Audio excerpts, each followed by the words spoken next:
Bueno, por último avanzamos con la última parte de esta clase número 9, que tiene que ver con métodos de la fuerza en el deporte, ¿sí?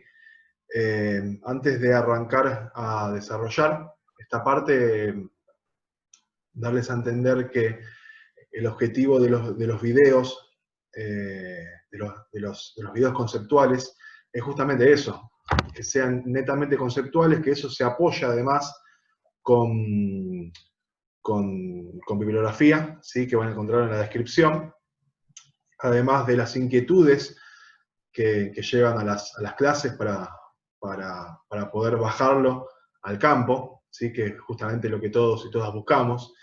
Y además se van a apoyar sobre ejercicios prácticos que también voy a ir subiendo, además de este video. Entonces, bueno, era un poco que comprendan también que es una articulación entre estas modalidades: concepto, bibliografía, bajarlo al campo, justamente eso, y poder tener los ejemplos para poder observarlo, que en realidad es lo que hace que uno termine de entenderlo. Bien, vamos a meternos en lo que es el primer método, el método Cluster, ¿sí? Es un método relativamente nuevo. Es traído a colación con lo que tiene que ver el nuevo paradigma o la nueva visión de lo que es el concepto de la fatiga y el concepto de la resistencia en el deporte, ¿sí? Hay autores como González Vadillo que nombra la resistencia o la fuerza-resistencia como la resistencia específica que se da independientemente de la resistencia tomada antiguamente, que era de baja intensidad, de sostenerlo. En los libros más antiguos van a encontrarlo como la capacidad del aguante, ¿sí? Imagínense, con solo entender la palabra de aguantar, es hacer un ejercicio como sea, sosteniéndolo en el tiempo sin importar las compensaciones que hayan y la deformación justamente de esa técnica. Y entender que en realidad la resistencia es poder sostener un gesto, ¿sí? o un patrón de movimiento, o el gesto que sea, de la manera más eficaz, ¿sí? Sin perder esa eficacia y de la manera más eficiente posible. Cuando nombramos eficiencia, estamos queriendo decir que tenemos que tratar de mantener la fatiga lo más alejada posible. Con lo cual va en contramano de lo que era esta antigua o esta vieja forma de ver lo que es la resistencia. Bien, cuando empecé a investigar un poco sobre el método Cluster, antes había leído artículos, pero últimamente leí un libro que es El entrenamiento de la fuerza, de Carlos Barzalobre y Pedro Jiménez, que en un apartado hablan y abordan lo que era este método, que de repente apareció, no pude encontrar quién era el que lo inició, y ellos lo fundamentan desde una investigación que desarrolló Folland y colaboradores, donde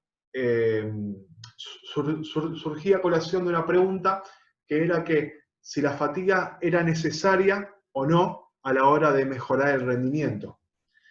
Y en función de esta pregunta empezaron a investigar y armaron dos protocolos. Un protocolo continuo de 4 series de 10 repeticiones máximas con 30 segundos de pausa, de manera continua, ¿sí? Esto es la clásica forma de entrenar la fuerza.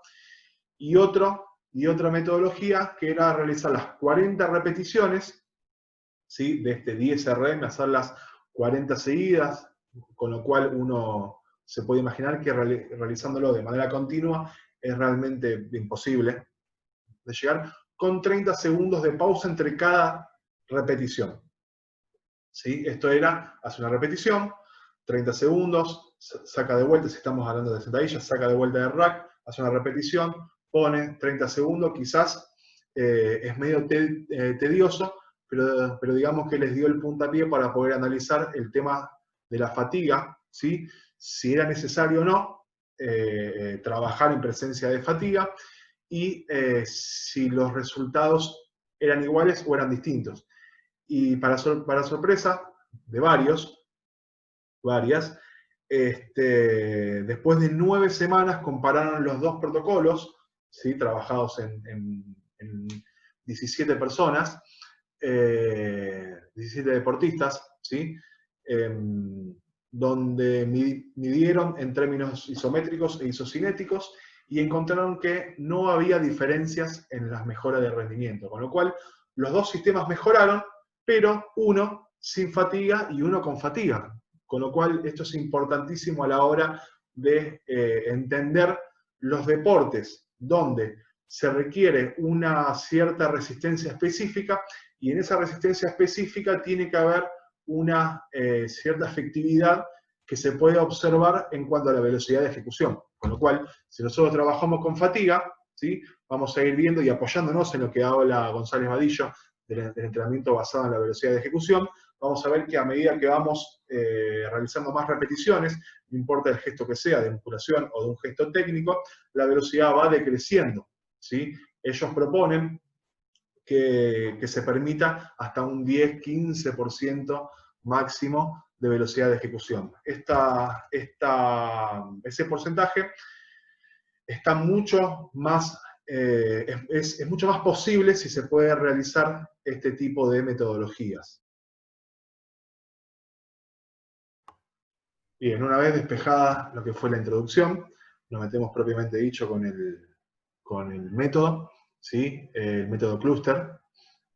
Como bien dice, puede ser utilizado para estructura, ¿sí? Para hipertrofia, que puede ser sarcomérica o sarcoplasmática, según la cantidad de repeticiones que trabajemos, o puede ser también utilizado para mejorar el pico máximo de fuerza, porque nos permitiría trabajar con repeticiones con mayor cantidad de volumen sobre intensidades altas, que de manera continua nos permitiría trabajar con menos volumen, ¿sí?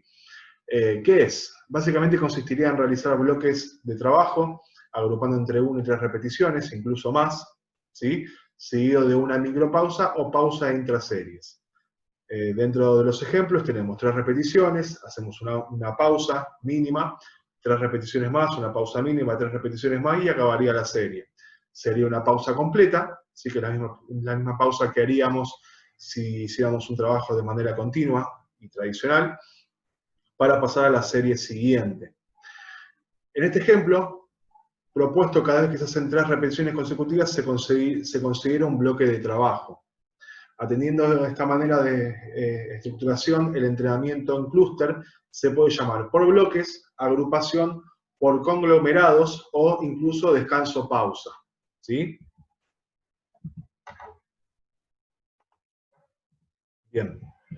Dentro de las características, esta metodología de entrenamiento tiene sus orígenes en la mejora del rendimiento deportivo, es decir, aumentar los niveles de fuerza, ¿sí? Como dijimos antes, tratando de dejar la fatiga lo más alejada posible.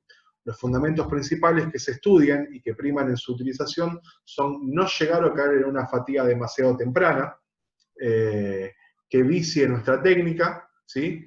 Que las vaya deformando, ¿sí? Y por consiguiente pueda ocasionarnos una lesión e incluso activar zonas musculares que no son el objetivo perseguido, ¿sí? Esto tiene que ver netamente con no perder la velocidad de ejecución y no perder la eficacia técnica. Que nos evite llegar al fallo, ¿sí? Y sobre todo que haga nuestro entrenamiento más eficiente, que gastemos menos energía, ¿sí? Que no desperdiciemos la energía, con el objetivo de no perder la velocidad de ejecución de la serie, a la vez que permita realizar un volumen de entrenamiento más alto con cargas más altas, ¿sí? Digamos que este método hace que el continuo de intensidad y volumen, ¿sí? que siempre creímos que era de una forma, que a mayor intensidad, menor volumen, y viceversa, podamos equiparar un poco y trabajar intensidades altas con volúmenes elevados, ¿sí? Al introducir entre 10 y 40 segundos de pausa entre repeticiones, puede generar una recuperación parcial de fosfocreatina, ¿sí? La clave de este asunto, y una producción menor de lactato, mientras que en las series tradicionales pasa lo contrario, ¿sí? El agotamiento, la acumulación de lactato en sangre es mucho mayor. Bien, dentro de las formas de organizar el método, las diferentes maneras de organizarlo son las siguientes, ¿sí? Descanso variable de intervalos de duración, ¿sí? Se puede manipular la resistencia, ir cambiando la resistencia, mayor o menor peso, ¿sí? Ir acortando o agrandando lo que son las pausas entre conglomerados, ¿sí? Hay dos tipos de manipulación de la intensidad. La primera es ondulante, ¿sí? Que derivaría de una pirámide, y la segunda es clúster ascendente, ¿sí? Que entre cada conglomerado vamos a ir sumando la cantidad de repeticiones. Mientras que en la ondulante la resistencia se incrementa en forma de pirámide, en la ascendente se haría en cada repetición, ¿sí? Bien, les dejo ahí para que observen los protocolos. La idea es desarrollarlos de manera práctica en videos, ¿sí? Así que les recomiendo también que analicen y que observen las opciones de clúster que voy a ir subiendo en los videos, ¿sí? Bien, una vez terminado esto, nos metemos con lo que es el método tradicional del entrenamiento de la fuerza, ¿sí? Es el método que se inicia, ¿sí? Que iniciamos los que empezamos alguna vez los trabajos de fuerza, que es guiarnos más que nada por el orden de los sistemas metabólicos, ¿sí? La forma tradicional de combinar el entrenamiento de fuerza y la potencia implica la realización de los ejercicios de fuerza, potencia al principio de la sesión, ¿sí? Esto es teniendo en cuenta que uno viene con el sistema nervioso central más descansado, más fresco, ¿sí? Y está mejor predispuesto para poder realizar este tipo de trabajos, y antes de la realización de ejercicios para entrenamiento de fuerza máxima y fuerza máxima relativa, ¿sí? Dentro de las consideraciones, esto puede ser tan simple como realizar varias series de saltos pliométricos antes de realizar una serie de sentadilla, ¿sí? No de manera seguida, sin pausa, pero sí en cuanto al orden. Primero trabajamos la saltabilidad, por ejemplo, y después trabajamos la parte de fuerza. Este tipo de entrenamiento ha mostrado ser altamente efectivo para desarrollar la fuerza explosiva a corto plazo, ¿sí? Digamos que activa bien el sistema para poder después mejorar los valores de fuerza en función del tiempo. Se ha sugerido que para el entrenamiento pliométrico de la potencia sea más efectivo, debe ser llevado a cabo al comienzo de la sesión del entrenamiento o en días diferentes, que es otro tipo de método que vamos a ver después, el entrenamiento de la fuerza. Cuando el cuerpo está menos fatigado, ¿sí? Fíjense esto que decíamos antes, del lugar de la fatiga dentro del entrenamiento de la fuerza y dentro del entrenamiento deportivo, ¿sí? Que es mantenerla lo más alejada posible, y es capaz de producir valores pico de potencia. La combinación tradicional del entrenamiento puede ser efectiva para principiantes, fundamental, o para atletas con bajos niveles de fuerza, ¿sí? Vamos a ver después que hay niveles que hacen caso contrario de esto, trabajan primero la fuerza y después la potencia, ¿sí? O los gestos con carga menores y mayor velocidad de ejecución, pero es más recomendado para personas más avanzadas. Este tipo de metodología funciona mejor en deportistas que se están o iniciando en los trabajos de potencia, ¿sí? O hace poco tiempo o no tienen altos valores de fuerza, con lo cual al no tener esos niveles hace que empiecen a compensar por todos lados, se pierda la velocidad de ejecución, ¿sí? Y no se aproveche de los beneficios que nos dan los trabajos de la potencia. Bien, provoca efectos agudos sobre los ejercicios posteriores, ¿sí? Sobre la fuerza máxima dinámica y relativa. Son ejercicios que se recomiendan sobre todo para entrar en calor, ¿sí? Y para poder trabajar mejor si vamos a trabajar con cargas elevadas, ¿sí?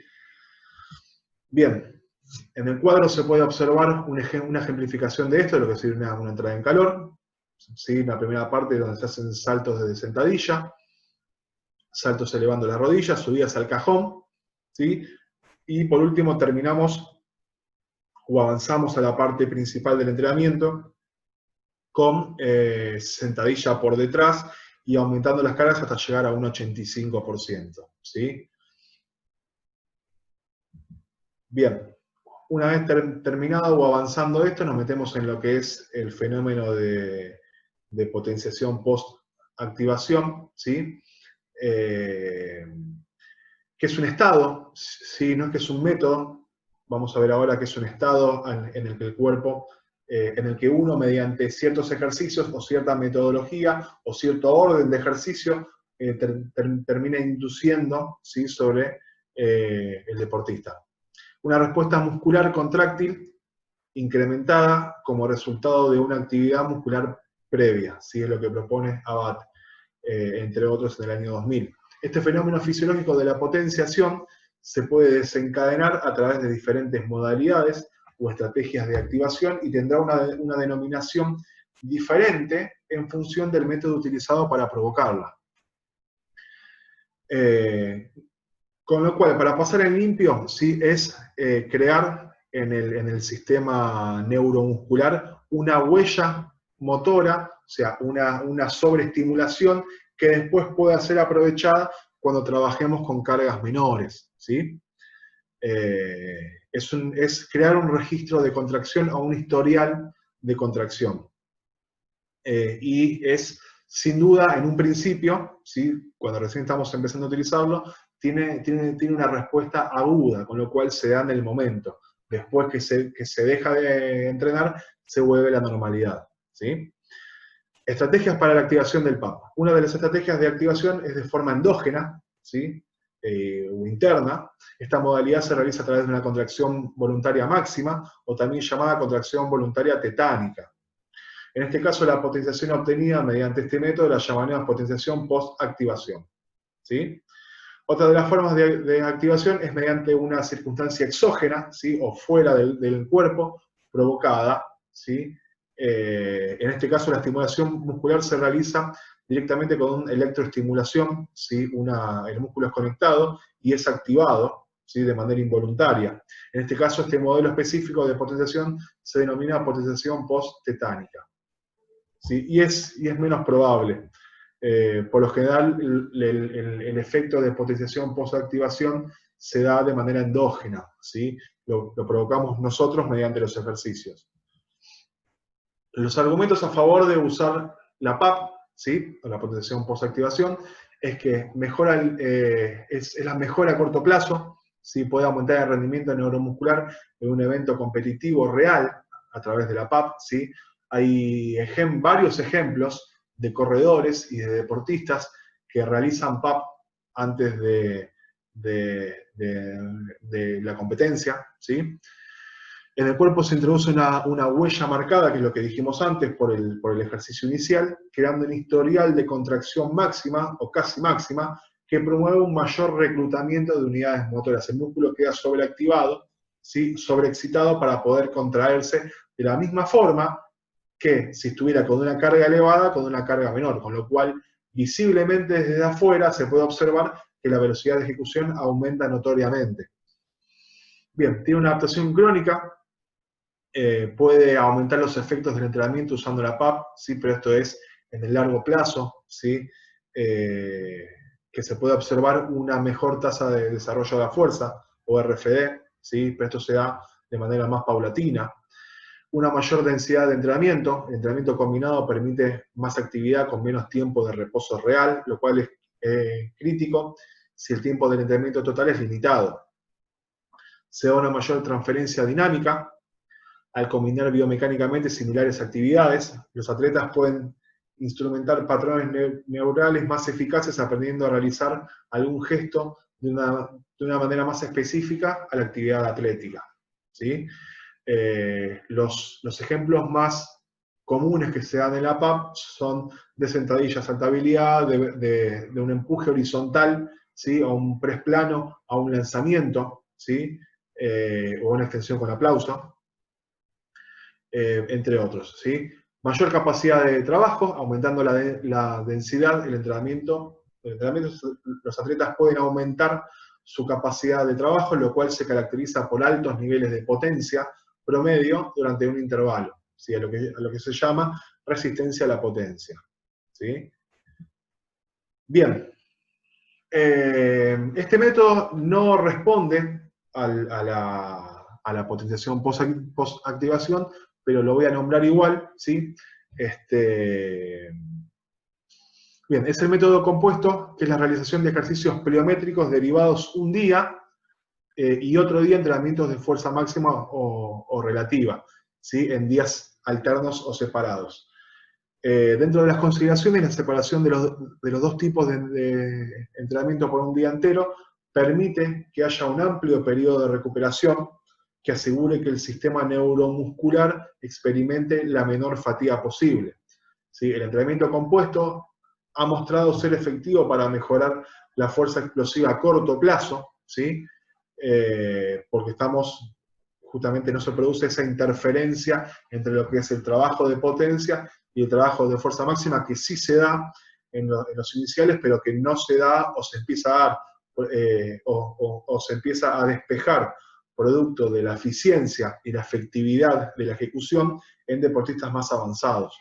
Es un método que funciona bien para deportistas con bajos niveles de fuerza o en principiantes. ¿Sí? Es una buena opción para deportistas que tienen poco historial de entrenamiento de la fuerza, ¿sí? Que están recién iniciando y que necesitan estar bien frescos para poder o mejorar sus valores de fuerza o mejorar sus valores de potencia, más o menos de manera lineal, ¿sí? Dentro de los ejemplos tenemos, bueno, lo que sería el día 1 y el día 2, ¿sí? Dentro de la misma semana. Vemos que tenemos un día solo de saltabilidad, ¿sí? Un día de potencia de tren inferior, de empuje, puntualmente, y al otro día, ¿sí? Tenemos lo que es una sesión de fuerza propiamente dicha, ¿sí? De fuerza máxima, coordinación intramuscular. No se lleva a la RM, pero se está por ahí, dentro de todo, trabajando con cargas elevadas. Como se puede observar, es un 85%. Es importante, ¿sí? Que para no producir interferencias entre los dos objetivos, que los volúmenes no sean elevados, ¿sí? Que no sea cosa de que se pierda esa velocidad de ejecución porque se está entrenando en presencia de fatiga. O que un entrenamiento trabajamos con un volumen elevado y hagamos que esa fatiga, ¿sí? Nos termine arrastrando hasta el otro día cuando estamos trabajando, o estamos intentando hacer el entrenamiento de fuerza, y viceversa. Bien, después nos metemos en lo que es el método complejo o el complex, ¿sí? Propuesto por Yuri Berkoyansky. Lo describe bien en el superentrenamiento, ¿sí? Nuevamente se lo recomiendo para que lo lean. Y acá sí, nos metemos en lo que es el fenómeno de la PAP. Es una forma de entrenamiento combinado que implica la realización de varias series de un ejercicio para entrenamiento de fuerza, ¿sí? Estamos trabajando sobre el reclutamiento de unidades motoras, ¿sí? Con cargas altas, tal como la sentadilla por detrás, por ejemplo, seguidas de ejercicios de potencia con cargas más bajas. Esto hace que se aumente ese registro de contracción o esa huella de contracción, que se sobreestimule todo el circuito para que después cuando bajemos las cargas, ¿sí? Como dice ahí, en los saltos comunes o saltos de sentadilla, la velocidad de ejecución sea mayor, ¿sí? Dentro de las consideraciones, este método ha mostrado ser menos efectivo para desarrollar la explosividad que la combinación tradicional y el entrenamiento de contraste, particularmente en corto plazo, en sujetos de sexo femenino, ¿sí? Esto se puede llegar a dar por la menor cantidad de fibras de contracción rápida tipo 2 que tienen algunas deportistas, ¿sí? Pero principalmente el problema está cuando queremos implementarlo en deportistas, no importa el sexo, pero que no tengan un historial en el entrenamiento de la fuerza, ¿sí? Que arranquen a compensar por todos lados en presencia de fatiga, con lo cual la segunda parte, por sobre todas las cosas, la van a realizar a velocidades muy bajas, ¿sí?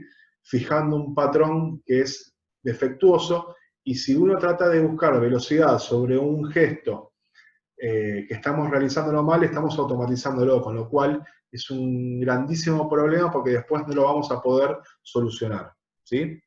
El tiempo transcurrido entre una serie de ejercicios de fuerza y uno de potencia puede afectar significativamente el rendimiento explosivo.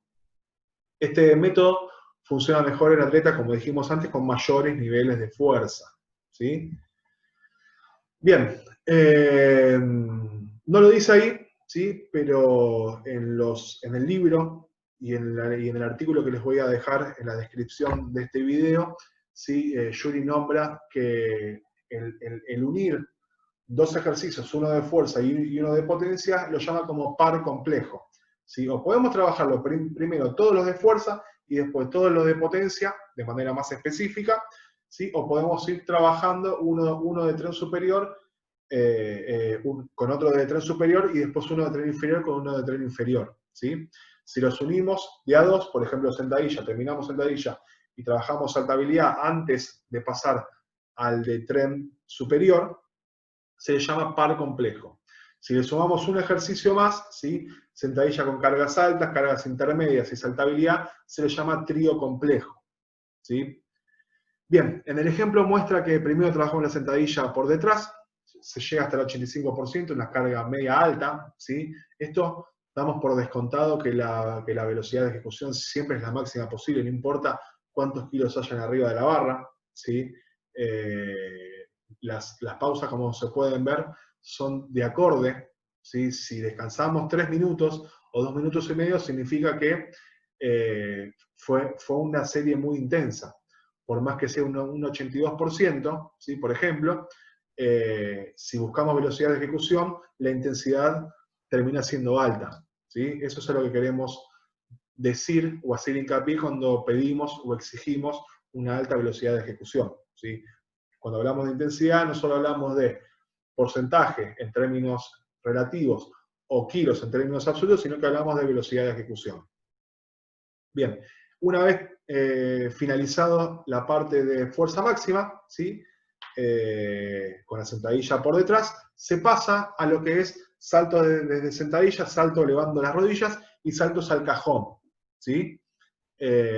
Trabajando lo que es la fuerza, potencia y la velocidad de ejecución y aprovechándonos sobre esa sobreexcitación que pudimos conseguir en la primera parte del entrenamiento.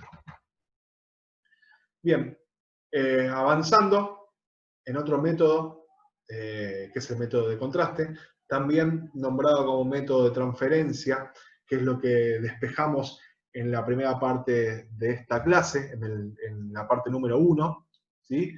El método de contraste, también llamado método búlgaro, por los entrenadores Spasov y Abadjiev, que fueron los primeros en utilizar este formato, ¿sí? El entrenamiento de contraste implica la alternancia de ejercicios de fuerza con ejercicios de potencia, ¿sí? Ejercicios de fuerza con cargas altas, con ejercicios de fuerza con carga media-baja, serie a serie, ¿sí? Podemos trabajar, vamos a ver después, una serie al 90, una serie al 40, una serie al 85, una serie al 50, y las velocidades van a ir aumentando, ¿sí? Dentro de las consideraciones, un ejemplo del entrenamiento de contraste sería realizar una serie de sentadillas por detrás, seguida de una serie de saltos desde sentadilla, ¿sí? Con porcentajes, por supuesto, que menores, cosa de que se pueda permitir aumentar esa velocidad de ejecución. Y luego alternar entre estos dos ejercicios. O sea, una vez que terminamos los saltos desde sentadilla, volvemos a trabajar sobre la sentadilla por detrás. El entrenamiento de contraste ha mostrado ser altamente efectivo para mejorar la explosividad en el corto como en el largo plazo, ¿sí? Tiene efectos agudos y efectos crónicos. Específicamente, los atletas avanzados y aquellos que poseen altos niveles de fuerza han mostrado beneficiarse más de esta forma de entrenamiento, lo mismo que decíamos antes. Los deportistas con mayores niveles de fuerza van a poder sacarle más provecho a inducir en lo que sería el estado de PAP. En los que tienen menos niveles de fuerza, tenemos que separarlo o no tenemos que inducirlos en el PAP, primero porque se van a fatigar, vamos a terminar como quien dice, quemando el sistema nervioso, ¿sí? Y además tenemos que hacer hincapié en la corrección de la técnica, puesto que es fundamental, ¿sí? Primero preocuparnos en lo que es la calidad y después en lo que es la cantidad, ¿sí? Sin descuidar lo que es la pirámide de Cook. Bien, los periodos de recuperación entre la serie de fuerza y la serie de potencia pueden variar y se han utilizado pausas tan cortas como 60 segundos, ¿sí? Y tan largas como 3 minutos, sin observarse efectos adversos sobre el rendimiento en el ejercicio de potencia, ¿sí? En base a los estudios disponibles, se podría sugerir, ¿sí?, que el periodo de recuperación corto parecen ser los más beneficiosos. Este rango podría encontrarse en algún lugar alrededor de los 60 segundos. Y esto no es ni más ni menos que aprovechar ese periodo de ventana que termina apoyándose sobre el principio de individualidad, porque hay deportistas que al minuto van a estar más para poder realizar el gesto de potencia sin perder esa velocidad y aprovechándose de esa potenciación, y hay deportistas que necesitan un poquito más de tiempo. Pienso esto en deportistas de pesos más livianos, que quizás en menos tiempo ya pueden estar listos o listas para poder actuar, ¿sí? Y y deportistas más pesados, más pesadas, requieren de un poquito más de tiempo de recuperación.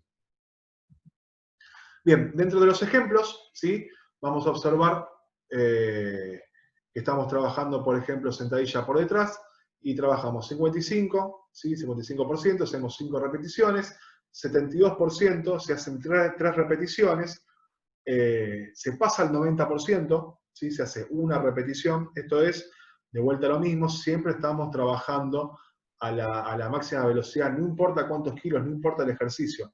Si uno no trabaja a su máxima velocidad, termina enseñándole al músculo a no moverse rápido, con lo cual no estamos trabajando lo que es la tasa de desarrollo de la fuerza, que es lo que nosotros justamente queremos mejorar. Bien, después del 90% pasamos al 82%, bajamos un poco, ¿sí? Hacemos 3 repeticiones. Después del 82% hacemos un trabajo sin carga, ¿sí? Hacemos saltos al cajón, ¿sí? Después pasamos al 82% de vuelta, ¿sí? Hacemos 3 repeticiones, de vuelta saltos al cajón y repetimos esta secuencia 3 veces más, ¿sí? Está buena esa opción de saltos al cajón, porque a diferencia del drop jump o otro tipo de saltabilidad, salto de rodillas al pecho, al tener que ir a un objeto que está elevado, estamos evitando la fuerza de impacto, producto de la inercia que se da, por ejemplo, cuando nosotros nos dejamos caer en un drop. Si estamos trabajando con cargas elevadas por encima del 80% y alternándolo con trabajos de impacto, está bueno que tengamos en cuenta, ¿sí?, justamente esto, que el impacto no sea tan agresivo sobre el cuerpo. Con lo cual es una ventaja poder realizar saltos al cajón, ¿sí? Si queremos trabajar otro tipo de salto, tenemos que tener en cuenta de la superficie y el piso, ¿sí? Que no sea muy suave, pero tampoco que sea tan rígida. Bien, con esto finalizamos lo que es la clase de métodos. Creo que para cerrar y tratar de analizar todo esto que estuvimos viendo, ¿sí? Mediante la correspondencia dinámica, los tipos de ejercicios, las metodologías. Creo que para poder transferir mejor nuestro trabajo al deporte, primero entender eso que dijimos en la primera parte, que no podemos tratar de ser más específico que la especificidad misma. O sea, no hay nada más específico para el deporte que el deporte mismo. Sobre todo esto hay que entenderlo en edades tempranas, donde nosotros estamos haciendo un trabajo de base, ¿sí? Y la especificidad se da dentro de la cancha. No tenemos por qué en iniciales y en edades tempranas estar tocando sobre cuestiones condicionales específicas del deporte cuando se están trabajando dentro de la cancha o del deporte que sea, ¿sí? Sino que nosotros tenemos que ocuparnos en tratar de mejorar en términos generales o de crear una buena base sobre el deportista o el niño, ¿sí? Para que después el día de mañana podamos trabajar de manera más específica fuera de la cancha. Entonces, propongo o considero que la mejor forma para poder transferir o realizar una transferencia positiva sobre el deporte es justamente no interferir, ¿sí? Y si nos apoyamos sobre los 5 puntos de la correspondencia dinámica, ¿sí? Vamos a ver que es muy difícil poder cumplir con los 5, con lo cual aún a veces, dada el poco tiempo que tenemos, los pocos materiales que disponemos y la importancia de que el deportista esté adentro de la cancha, ¿sí? Vamos o nos va a convenir hacer hincapié en puntos más importantes que tienen que ver con cuestiones que pasan adentro del cuerpo y no cuestiones que se ven de afuera. Con esto quiero decir que hagamos más hincapié en lo que es la zona de acentuación de la fuerza, ¿sí? Si hacer un secuencial, un básico o un balístico, ¿sí? Que se asemeje más al gesto deportivo, ¿sí? El ritmo o la tasa de desarrollo de la fuerza, que tiene que ver con tratar de asemejarnos lo más posible la velocidad y el tiempo de ejecución que se da afuera adentro de la cancha, con lo que nosotros podemos realizar afuera, ¿sí? Y justamente tratar de hacer hincapié en lo que es el régimen para no pasarnos de sistema metabólico. Y esto es, si nosotros hacemos un gesto que lo primordial y lo principal es que no se pierda esa velocidad de ejecución, si nosotros lo sostenemos de manera continua, ¿sí? Justamente esa velocidad va a ir en detrimento, o sea, va a ir cayendo. Con lo cual, para eso, y ahí está donde aparecen justamente la importancia de entender los métodos como el método cluster para poder trabajar la resistencia a la potencia. Entonces, bueno, entender que nosotros estamos para acompañar y no somos las estrellas del asunto, ¿sí? Sino que es el deportista y el deporte, ¿sí? Y lo que nosotros queremos apuntar es a que el deportista o la deportista esté adentro de la cancha durante el mayor tiempo posible y de una manera más saludable. Así que bueno, les mando un abrazo grande, espero que les haya gustado y nos estamos viendo. Chau, chau.